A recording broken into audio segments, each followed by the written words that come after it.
എന്താന്ന്? ഫെമിനിച്ചിയ? എന്ത് ഫെമിനിച്ചി?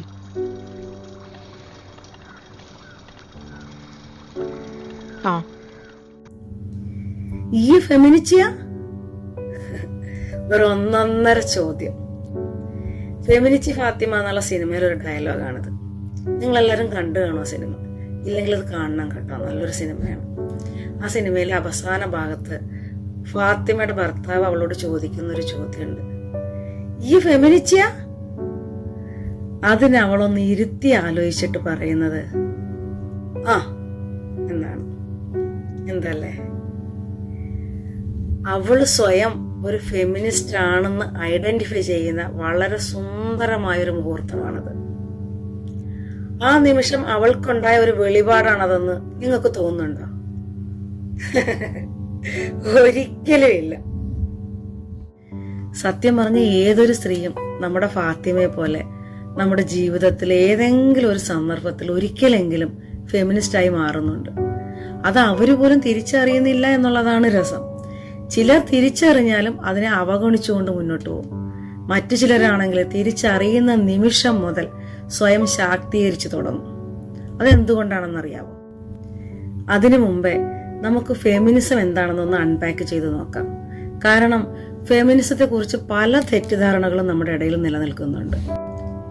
ഫെമിനിസം പുരുഷനെതിരെയുള്ള ആശയമാണോ എന്നതാണ് ആദ്യത്തെ സംശയം. എന്നാൽ മനസ്സിലാക്കുക, ഫെമിനിസം എന്നുള്ളത് നീതിക്ക് വേണ്ടിയുള്ള ശബ്ദമാണ്, പുരുഷനെതിരെയുള്ള ആശയമല്ല. ക്ലിയർ അല്ലേ? അങ്ങനെയെങ്കിൽ ഇവിടെ ഒരു ചോദ്യമുണ്ട്, എങ്കിൽ പിന്നെ ഇവിടെ ഹ്യൂമനിസം പോരെ? എന്തിനാണ് ഫെമിനിസം? നമ്മൾ മനുഷ്യരെല്ലാവരും സമമാണെന്ന് പറഞ്ഞാൽ തീരില്ല ഇവിടുത്തെ പ്രശ്നം. എന്തിനാണ് സ്ത്രീ പുരുഷൻ എന്നുള്ള വേർതിരിവ്? നമ്മളെല്ലാരും മനുഷ്യരല്ലേ,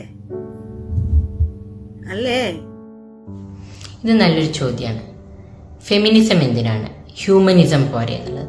ഇങ്ങനെ ചോദ്യം വരുമ്പം ഞാൻ ഓർക്കുന്നത് കുറച്ച് വർഷങ്ങൾക്ക് മുൻപ് അമേരിക്കയിലൊരു കറുത്ത വർഗ്ഗക്കാരൻ, സാധാരണക്കാരനായ ഒരു കറുത്ത വർഗ്ഗക്കാരനെ വെള്ളക്കാരനായ പോലീസ് തല്ലിക്കൊല്ലുന്ന ഒരു സംഭവം ഉണ്ടായി. അതിനെ തുടർന്ന് അമേരിക്കയിലും തുടർന്ന് ലോകമെമ്പാടും ബ്ലാക്ക് ലൈഫ്സ് മാറ്റേഴ്സ് എന്ന് പറഞ്ഞുകൊണ്ട് വലിയ രീതിയിലുള്ള പ്രതിഷേധ സമരങ്ങൾ ഉണ്ടായി. ആ സമയത്ത് ആ സമരങ്ങളെ ഒന്ന് ഡയല്യൂട്ട് ചെയ്യാൻ വേണ്ടിയിട്ട് ഓൾ ലൈഫ്സ് മാറ്റേഴ്സ് എന്നൊരു മുദ്രാവാക്യം ഉണ്ടായി. നിങ്ങളുടെ ഒരു ജെൻഡർ, അതല്ലെങ്കിൽ നിങ്ങളുടെ റേസ്, നിങ്ങളുടെ ഒരു കാസ്റ്റ്, നിങ്ങളുടെ മതം, ഇതൊക്കെ ഒരു ഒപ്രഷന് കാരണമാകുന്നുണ്ട് എന്നുണ്ടെങ്കിൽ കൃത്യമായിട്ട് അതിൻ്റെ കാരണം എന്താണോ ആ കാരണം ഐഡന്റിഫൈ ചെയ്യണം. അങ്ങനെ വരുമ്പോൾ ഹ്യൂമനിസം പോരാ, ഫെമിനിസം വേണം. ബ്ലാക്ക് ലൈഫ്സ് മാറ്റേഴ്സ് എന്ന് പറയുന്നിടത്ത് റേഷ്യൽ ഇഷ്യൂസ് ഐഡന്റിഫൈ ചെയ്യപ്പെടണം. ഓപ്പറേഷൻ്റെ കാരണം എന്താണോ അത് കൃത്യമായിട്ട് തന്നെ ഐഡന്റിഫൈ ചെയ്യപ്പെടണം. ഇനി നമുക്ക് തിരിച്ച് ഫെമിനിസത്തിലേക്ക് വരാം. നമ്മൾ പറഞ്ഞു തുടങ്ങിയത് ഫെമിനിച്ചി ഫാത്തിമ എന്ന സിനിമയിലെ ഫാത്തിമയിലൂടെയാണ് നമ്മളിതിനൊന്ന് കാണാൻ ശ്രമിക്കുന്നത്, അല്ലേ? അപ്പോൾ അതിൽ ഫാത്തിമ ആ ഒരു കുടുംബത്തിന് വേണ്ടിയിട്ട് അവരെല്ലാ ത്യാഗവും ചെയ്യണം. സാധാരണയായിട്ടുള്ള സാമ്പത്തികമായിട്ട് വളരെ ബുദ്ധിമുട്ടുള്ള ഒരു ഫാമിലിയാണ്. അവർക്ക് കിടക്കാനൊരു ബെഡില്ലാത്ത ബുദ്ധിമുട്ട്, അത് അവരുടെ മാത്രം ബുദ്ധിമുട്ട്. ഹസ്ബൻഡിന് ആ ബുദ്ധിമുട്ടില്ല, മക്കൾക്ക് ആ ബുദ്ധിമുട്ടില്ല. തനിക്ക് ഒരു ബെഡ് നടുനിവർത്തി കിടക്കാനൊരു ബെഡ് ഉണ്ടാക്കാൻ വേണ്ടിയിട്ട് അവർ നടത്തുന്ന ശ്രമം ആണ് അവസാനം അവരൊരു ഫെമിനിസ്റ്റ് ആക്കുന്നത്. എന്ന് വെച്ചാൽ ഒരു സാധാരണ സ്ത്രീ തൻ്റെ അന്തസ്സിനെ കണ്ടെത്തുകയാണ് ചെയ്യുന്നത്. സ്വന്തം അന്തസ്സ് കണ്ടെത്താൻ ശ്രമിക്കുന്ന സ്ത്രീ അത് കണ്ടെത്തുമ്പോൾ അവിടെ തുടങ്ങുന്നു. അവിടെയാണ് അവൾ ഒരു ഫെമിനിസ്റ്റായിട്ട് സ്വയം തിരിച്ചറിയുന്നത്. സ്വന്തം അന്തസ്സ് കണ്ടെത്താൻ ആ സ്ത്രീ ശ്രമിക്കുന്ന ആ ഒരു യാത്രയുണ്ടല്ലോ, അവിടെയാണ് ഫെമിനിസം തുടങ്ങുന്നത്. ഇത് സത്യത്തിൽ അവരുടെ ഹസ്ബൻഡിന് അഗെയിൻസ്റ്റുള്ള ഒരു പോരാട്ടമല്ല, അമ്മായിയമ്മയ്ക്ക് അഗെയിൻസ്റ്റുള്ള പോരാട്ടമല്ല, സഹോദരനോ മക്കൾക്കോ അഗെയിൻസ്റ്റുള്ള പോരാട്ടമല്ല, മറിച്ച് ഒരു വ്യക്തി എന്ന നിലയിൽ ഒരു സ്ത്രീ തൻ്റെ അന്തസ്സ് കണ്ടെത്താൻ ശ്രമിക്കുന്ന ആ ശ്രമം, അവിടെയാണ് ഫെമിനിസം സ്റ്റാർട്ട് ചെയ്യുന്നത്. അവിടെയാണ് ഒരു സ്ത്രീ ഫെമിനിസ്റ്റ് ആവുന്നത്, അവളുടെ ഫെമിനിസ്റ്റ് ജേണി തുടങ്ങുന്നത്. ത്യാഗം. ഇപ്പം നമ്മുടെയൊക്കെ വീടുകളിൽ നമ്മൾ നിത്യേന നടക്കുന്ന ഒരു ചായ ഇട്ട് കുടിക്കാൻ, അല്ലെങ്കിൽ ഒരു സ്വിച്ച് ഓൺ ചെയ്യാൻ, അവിടെയൊക്കെ ഭർത്താവ് പിന്നെ പുരുഷൻ സ്ത്രീയെ ഡിപ്പെൻഡ് ചെയ്യുന്നുണ്ട് സാധാരണ വീട്ടിൽ. ആ സ്വിച്ച് ഒന്ന് ഇടുമോ എന്ന് ഓരോ തവണയും ഫാത്തിമയുടെ ഹസ്ബൻഡ് വിളിക്കുമ്പോൾ ഫാത്തിമ പോയിട്ട് ചെയ്യുന്നുണ്ട്. ഇത് ഒരു ഫേവറല്ല, മറിച്ച് അതൊരു സ്ലേവറിയാണ് അവിടെ. കാരണം അതൊരു ലൈഫ് ലോങ് പ്രോസസ്സാണ്. ഭർത്താവ് ഇരിക്കുമ്പോൾ ആ സ്വിച്ച് ഒന്ന് ഇടുക എന്ന് പറയുമ്പോൾ ഭാര്യ പോയിട്ട് ജസ്റ്റ് സ്വിച്ച് ഇടുന്നതല്ല, മറിച്ച് എവറി ടൈം അത് അവരുടെ ഡ്യൂട്ടി ആവുകയാണ്. ഭർത്താവിന് ചായ കൊണ്ട് കൊടുക്കേണ്ടത്, ഭർത്താവിന് വേണ്ട എല്ലാ സൗകര്യങ്ങളും ചെയ്തു കൊടുക്കേണ്ടത്, മറിച്ച് ആ സ്ത്രീക്ക് സ്വന്തമായിട്ടൊരു തൊഴിൽ ചെയ്യണമെങ്കിൽ ഭർത്താവിൻ്റെ പെർമിഷൻ വേണം. അതല്ലെങ്കിൽ ഭർത്താവ് അറിയാതെ കള്ളത്തരത്തിലൂടെ ചെയ്യണം. എന്തുകൊണ്ട് സ്ത്രീക്ക് മാത്രം ഇത്തരം പെർമിഷനുകൾ സ്ത്രീയുടെ മാത്രം തലയിൽ വന്ന് പതിക്കുന്നത്? അവസാനം ആ സ്ത്രീ സ്വന്തം അന്തസ്സ് കണ്ടെത്തുന്നിടത്ത് അവരൊരു റെസ്പെക്റ്റ് ആവശ്യമുള്ള ഒരു സ്ത്രീയാണ്. ഒരു മ്യൂച്വൽ റെസ്പെക്റ്റ്, ആണായാലും പെണ്ണായാലും പരസ്പരം ഒരു മ്യൂച്വൽ റെസ്പെക്റ്റ് ആണ്. സ്വന്തം റെസ്പെക്റ്റ്, സെൽഫ് റെസ്പെക്റ്റ് നേടുന്നിടത്താണ് ഒരു സ്ത്രീ ഫെമിനിസ്റ്റ് ആവുന്നത്. അതെ, ഫെമിനിസം എന്ന് പറഞ്ഞാൽ ഒരു തീവ്രവാദമൊന്നുമല്ല, ഫെമിനിസ്റ്റുകൾ തീവ്രവാദികളുമല്ല. പക്ഷെ നമ്മുടെ സമൂഹത്തിൽ ഇപ്പോൾ ഈയിടെയായിട്ട് പ്രത്യേകിച്ചും നമ്മുടെ സമൂഹത്തിൽ കണ്ടുവരുന്ന ഒരു പ്രവണത, പ്രത്യേകിച്ച് സോഷ്യൽ മീഡിയകളിൽ ഫെമിനിസ്റ്റുകളായിട്ടുള്ള സ്ത്രീ പ്രൊഫൈലുകളുടെ താഴെ വരുന്ന കമൻസ് നോക്കിക്കഴിഞ്ഞാൽ നമുക്ക് ഭയങ്കര അതിശയം തോന്നും, തമാശയായിട്ട് തോന്നും. കാരണം അവർ പറയുന്ന ഒരു കൊടുക്കുന്ന ഒരു ചിത്രം, അല്ലെങ്കിൽ അവർ ഭയക്കുന്നത്, അവരുടെ ഉള്ളിലുള്ളൊരു ഭയം, ഈ പുരുഷന്മാരുടെ ഉള്ളിലുള്ളൊരു ഭയം എന്ന് പറയുന്നത് ഈ ഫെമിനിസ്റ്റുകൾ എല്ലാവരും കൂടി കയ്യിൽ ഒരു വലിയ തോക്കും പിടിച്ച് അവരുടെ നേരെ നിറയൊഴിക്കുകയാണെന്നുള്ള ഒരു രീതിയിലാണ് അവർ ഭയക്കുന്നത്. ഒരു ഭീതി ആ കമൻറ്റുകൾക്ക്, പച്ചത്തെറി പറയുകയായിരിക്കും, അല്ലെങ്കിൽ ആ ഫെമിനിസ്റ്റ് ആയിട്ടുള്ള സ്ത്രീകളെ മുഴുവനും അങ്ങേയറ്റം മോശമായിട്ടുള്ള രീതിയിൽ അവർ കമൻറ്റ് ചെയ്യുമ്പോഴും അതിനകത്ത് അവരുടെ ഒരു ഭീതി നമുക്ക് കാണാൻ പറ്റും. അത് ഭയങ്കര വലിയ തെറ്റിദ്ധാരണയാണ്, വളരെ വളരെ വലിയ തെറ്റിദ്ധാരണയാണ്. ആ തെറ്റിദ്ധാരണകളെ നമ്മൾ മാറ്റിയെടുത്തേ പറ്റൂ. നമ്മൾ മലയാളികൾക്ക് ഏറെ ഇഷ്ടപ്പെടുന്ന ഒരു സിനിമാ ഗാനമുണ്ട്, പൂമുഖവാതിൽക്കൽ പൂന്തിങ്കളാകുന്ന ഭാര്യ എന്ന് പറയുന്നൊരു കവിത, അല്ലെ, ഒരു പാട്ട്. അതിൻ്റെ വരികൾ ശ്രദ്ധിച്ചാലറിയാം അത് എങ്ങനെയാണ് സ്ത്രീകൾക്ക് വേണ്ടിയിട്ടൊരു ഫ്രെയിം സൃഷ്ടിച്ചിരിക്കുന്നത്. ഇന്ന ക്വാളിറ്റികളൊക്കെ ഉള്ളവളായിരിക്കണം ഒരു സ്ത്രീ. അതുപോലെ അവിടെ പറയാതെ പറയുന്ന ചില വരികളുണ്ട് കേട്ടോ. ഒരു പുരുഷൻ, അയാൾ സത്യത്തിൽ കുടുംബത്തിൻ്റെ എല്ലാ ഭാരങ്ങളും ഉത്തരവാദിത്തങ്ങളും ഏറ്റെടുത്തിട്ട് അയാളുടെ സ്ട്രെസ് റിലീഫ് ചെയ്യാനുള്ള ഒരു വഴിയാണ് സ്ത്രീ എന്ന് പറയുന്നത്. ആ പാട്ടിൻ്റെ വരികളിലൂടെ നമുക്ക് വായിച്ചാൽ അത് മനസ്സിലാവും. ദുഃഖത്തിൻ മുള്ളുകൾ പൂവിരൽ തുമ്പിനാൽ നുള്ളുന്ന ഭാര്യയാണ്. അപ്പം പുരുഷനുള്ള ഈ ദുഃഖം മുഴുവനും ഈ സ്ട്രെസ് മുഴുവനും നുള്ളിക്കളയേണ്ടത് സ്ത്രീയുടെ ഉത്തരവാദിത്തമാണ്. ആക്ച്വലി അങ്ങനെയാണോ വേണ്ടത്? പ്രത്യേകിച്ച് ഇന്നത്തെ കാലത്ത്, ദിസ് ഈസ് 21st സെഞ്ച്വറി അല്ലേ. അപ്പം അവിടെ പുരുഷൻ്റെ മാത്രം ഉത്തരവാദിത്തമല്ല, ഒരു കുടുംബത്തിനെ കൊണ്ട് നടക്കുക എന്നുള്ളത്, ഒരു സാമ്പത്തികമായിട്ട് ഒരു കുടുംബത്തിനെ പോറ്റുക എന്നുള്ളത് പുരുഷൻ്റെയും സ്ത്രീയുടെയും കൂടി ഉത്തരവാദിത്തമാണ്. അതുപോലെ തന്നെ പുരുഷൻ്റെ സ്ട്രെസ് റിലീഫിനുള്ള ഒരു വഴിയല്ല സ്ത്രീ എന്ന് പറയുന്നത്. രണ്ടു പേർക്കും അങ്ങോട്ടും ഇങ്ങോട്ടും ഗിവ് ആൻഡ് ടേക്ക് ആയിരിക്കണം സ്ത്രീയും പുരുഷനും തമ്മിലുള്ള ആ ഒരു ഇക്വേഷൻ. അതല്ലാതെ ഒരാളുടെ അടിമ ആയിട്ട് ത്യാഗം ചെയ്ത് അങ്ങനെയല്ല ഒരു സ്ത്രീ വേണ്ടത്. ചിന്താശേഷിയും വിദ്യാഭ്യാസവും ഒക്കെ ഉള്ള സ്ത്രീകളാണ്, അതുപോലെ പുരുഷന്മാരും. അപ്പം ഒരു give and take and mutual respect എന്ന് പറയുന്ന ഒരു സംഭവമാണ് ഉണ്ടാവേണ്ടത്. അവിടെയാണ് ഫെമിനിസം കടന്നു വരുന്നത്. ആ ഗിവ് ആൻഡ് ടേക്ക് എന്ന് പറയുന്ന ഒരു മ്യൂച്വൽ റെസ്പെക്റ്റ് എന്ന് പറയുന്ന ഒരു പ്ലാറ്റ്ഫോം ഉണ്ടാക്കി എടുക്കേണ്ടി വരുന്നിടത്ത് അവിടെയാണ് ഫെമിനിസം കടന്നു വരുന്നത്. അപ്പോൾ ഒരു സ്ത്രീക്ക് മാത്രമല്ല ഫെമിനിസ്റ്റ് ആവാൻ പറ്റുന്നത്, പുരുഷനും ആവും. കാരണം അയാളുടെയും കൂടെ നിലനിൽപ്പിൻ്റെ പ്രശ്നമാണ്. എല്ലാ ഭാരവും കൂടെ ഒരാളുടെ തലയിൽ ഏറ്റിപ്പിടിച്ചിട്ട് ഉണ്ടാക്കി വെച്ചിട്ടുള്ളൊരു സോഷ്യൽ ഫ്രെയിമുണ്ട്. അതിനകത്തുനിന്ന് പുരുഷനും മോചനം വേണം. സോ ഒരു ഫെമിനിസ്റ്റ് എന്ന് പറയുന്നത് ഒരു സ്ത്രീ മാത്രമല്ല, മറിച്ച് അത് പുരുഷനും സ്ത്രീയും ഫെമിനിസ്റ്റുകളാവണം. അഥവാ ആ ഒരു ഇക്വേഷൻ അപ്പോഴേ അത് കറക്റ്റ് ആവുള്ളൂ. സ്ത്രീയും പുരുഷനും അടങ്ങുന്ന സമൂഹത്തിൻ്റെ കുടുംബത്തിൻ്റെ ജീവിതം എന്ന് പറഞ്ഞാൽ അതിൻ്റെ ആ ഇക്വേഷൻ കറക്റ്റ് ആവണമെങ്കിൽ സത്യത്തിൽ രണ്ടുപേരും ഫെമിനിസ്റ്റുകളാവണം. കാരണം ഇത് രണ്ടുപേരുടെയും പോരാട്ടമാണ്. നിങ്ങൾ ഈ പുസ്തകം വായിച്ചിട്ടുണ്ടോ, അല്ലെങ്കിൽ ഈ പുസ്തകത്തിനെ കുറിച്ച് കേട്ടിട്ടുണ്ടോ എന്ന് എനിക്കറിയില്ല. ആ പുസ്തകത്തിൻ്റെ ടൈറ്റിൽ ഇതാണ്, വി ഷുഡ് ഓൾ ബി ഫെമിനിസ്റ്റ്സ് എന്നാണ്. ഒരു സുന്ദരൻ ടൈറ്റിലാണ് ആ പുസ്തകത്തിൻ്റെ. ആ പുസ്തകം എഴുതിയിട്ടുള്ളത് ഒരു നൈജീരിയൻ എഴുത്തുകാരിയാണ്. അവരൊരു ഫെമിനിസ്റ്റ് ചിന്തകയും കൂടിയാണ്. അവരുടെ പേര് ശരിക്കും എനിക്ക് പ്രൊണൗൺസ് ചെയ്യാൻ അറിയില്ല, ഒരു പക്ഷേ ഇങ്ങനെ ആയിരിക്കുമെന്ന് ഊഹിച്ച് ഞാൻ പറയണു. ചിമമന്ത ngozi എഡിച്ചിയെ എന്നാണ്. നമുക്ക് ചിമമന്ത എന്ന അവരെ വളരെ ഷോർട്ടായിട്ട് വിളിക്കാം. ഈ ചിമമന്ത 21-ാം നൂറ്റാണ്ടിൽ ഏറ്റവും അധികം ഉയർന്നു കേട്ട ഒരു ഫെമിനിസ്റ്റ് ചിന്തക അല്ലെങ്കിൽ ഒരു ഫെമിനിസ്റ്റ് ശബ്ദം കൂടിയാണ്. വളരെ രസകരമാണ് അവരുടെ ടോക്ക് കേൾക്കാൻ. നമുക്ക് യൂട്യൂബിൽ പോയി കഴിഞ്ഞാൽ അവരുടെ ടോക്സ് ധാരാളം കേൾക്കാൻ പറ്റും. വി ഷുഡ് ഓൾ ബി ഫെമിനിസ്റ്റ്സ് എന്ന് പറയുന്ന ഒരു ടോക്ക് തന്നെ യൂട്യൂബിൽ കിട്ടും.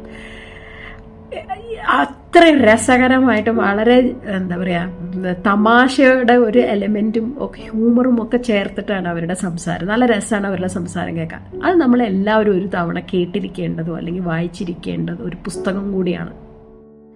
അപ്പോൾ നമുക്ക് നോക്കാം ഈ പുസ്തകത്തിൽ ബേസിക്കലി അവരെന്താണ് പറഞ്ഞു വരുന്നത് എന്ന് പറഞ്ഞാൽ, ലിംഗാസമത്വങ്ങൾ ഒരു സമൂഹത്തിൽ ഉണ്ട് എന്നുള്ളത് വളരെ യാഥാർത്ഥ്യമുള്ളൊരു കാര്യമാണ്. ഈ ലിംഗാസമത്വങ്ങൾ ആക്ച്വലി ഒരു സമൂഹത്തിന് എന്താ ചെയ്യുന്നത്, അത് രോഗാതുരമാക്കുകയാണ് ചെയ്യുന്നത്. ആ സമൂഹം സിക്കായി മാറുകയാണ് ചെയ്യുന്നത്. അത് സ്ത്രീകളെ മാത്രമല്ല ബാധിക്കുന്നത്, പുരുഷന്മാരെയും ഇതരലിംഗക്കാരെയും കുട്ടികളെയും വൃദ്ധരെയും ഒക്കെ അത് ബാധിക്കുന്ന ഒരു വിഷയമാണ് ഈ ലിംഗാസമത്വങ്ങൾ എന്ന് പറയുന്നത്. നേരെ മറിച്ച് ഒരു കുടുംബം, ഒരു ജോലി സ്ഥലം, അല്ലെങ്കിൽ ഒരു സംഘടന, ഒരു പൊതു സ്ഥലം, ഇങ്ങനെയുള്ള ഇടങ്ങളിലൊക്കെ ഈ ലിംഗസമത്വം കടന്നു വന്നാൽ ഏറ്റവും നീതിയുക്തമായിട്ടുള്ള ഒരു ഭാവി നമുക്ക് സമ്മാനിക്കാൻ പറ്റും, അടുത്ത ജനറേഷന് സമ്മാനിക്കാൻ പറ്റും എന്നാണ് അവർ പറയണത്.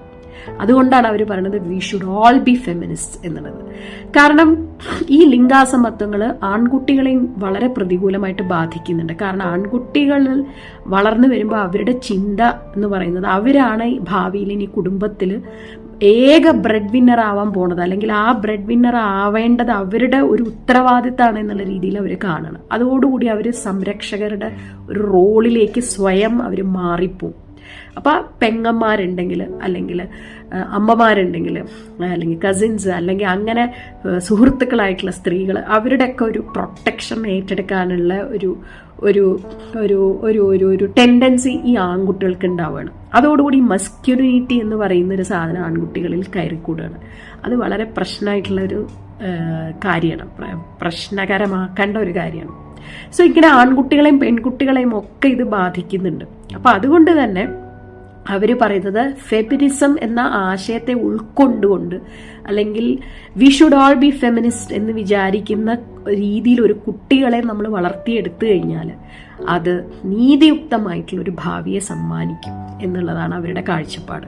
അപ്പം അതുകൊണ്ട് തന്നെ വളരെ ധൈര്യമായിട്ട് ഇപ്പം നമുക്ക് ആ എന്താ പറയുക ഫെമിനിച്ചി ഫാത്തിമ എന്നുള്ള സിനിമയിൽ എടുത്തു കഴിഞ്ഞാൽ ആ കുടുംബത്തിനകത്ത് ശരിക്കും പറഞ്ഞാൽ അവിടെയുള്ള കുടുംബാംഗങ്ങൾ ആരും ദുഷ്ടരോ ക്രൂരരോ ആയിട്ടൊന്നുമല്ല, പക്ഷെ അദൃശ്യമായിട്ടുള്ള ഒരു അനീതി ആ കുടുംബത്തിനകത്ത് നടക്കുന്നുണ്ട്. അതായത് ആ കുടുംബത്തിൻ്റെ ഭാരം മുഴുവനും ചുമക്കുന്നത് ഒരു സ്ത്രീയാണ്. അതുപോലെ തന്നെ ആ കുടുംബത്തിൻ്റെ എക്സ്പെക്റ്റേഷൻസ് മുഴുവനും ആ സ്ത്രീയുടെ ചുമലിലാണ് ഏറ്റി നടക്കുന്നത്. സോ അത് ഒട്ടും നീതിയുക്തമല്ല. അപ്പം അതുകൊണ്ട് തന്നെ നല്ല മനുഷ്യരാണ് എന്ന് നമ്മൾ പറയുമ്പോഴും അതിനകത്ത് അദൃശ്യമായിട്ടുള്ള അനീതികൾ നടക്കും. ഈ അദൃശ്യ അനീതികളെ ദൃശ്യതയിലേക്ക് കൊണ്ടുവരണം. അതിനെ ഐഡന്റിഫൈ ചെയ്യണമെങ്കിൽ നമുക്ക് ഇതുപോലെയുള്ള ആശയങ്ങളെ നമ്മൾ തിരിച്ചറിഞ്ഞേ പറ്റൂ. പല അസമത്വങ്ങളിലും ജെൻഡറും കൂടിയും അടങ്ങിയിട്ടുള്ളതാണെന്ന് നമ്മൾ മനസ്സിലാക്കിയേ പറ്റും. അതുകൊണ്ട് തന്നെ നമുക്ക് എല്ലാം ഇനി ധൈര്യമായിട്ട് പറയാം, yes we should all be feminist. നമ്മൾ ധൈര്യമായി ഉറക്കെ പറയാം, we should all be feminist. I have chosen to no longer be apologetic for my femaleness and for my femininity.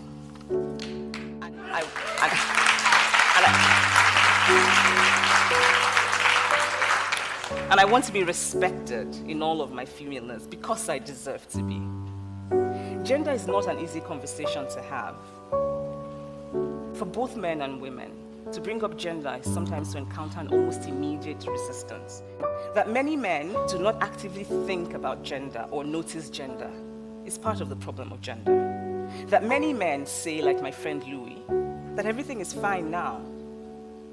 And that many men do nothing to change it. If you are a man and you walk into a restaurant with a woman and the waiter greets only you, does it occur to you to ask the waiter, Why haven't you greeted her? So because gender can be a very uncomfortable conversation to have, there are very easy ways to close it, to close the conversation. So some people will bring up evolutionary biology and apes, how, female apes bow down to male apes, and that sort of thing. But the point is, we're not apes. I was once talking to a black man about gender, and he said to me, why do you have to say my experience as a woman? Why can't it be your experience as a human being? Now, this was the same man who would often talk about his experience as a... Some people will say that a woman being subordinate to a man is our culture. But culture is constantly changing. Culture does not make people. People make culture. So if it is in fact true, so if it is in fact true that the full humanity of women is not our culture, then we must make it our culture. And he was right that day many years ago when he called me a feminist. I am a feminist. And when I looked up the word in the dictionary that day, this is what it said. Feminist, a person who believes in the social, political, and economic equality of the sexes. My own definition of feminist is, a feminist is a man or a woman who says,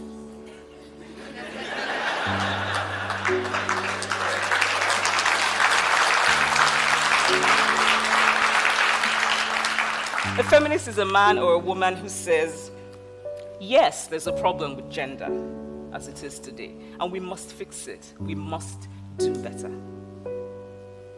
The best feminist I know is my brother Kene. He's also a kind, good-looking, lovely man, and he's very masculine. Thank you.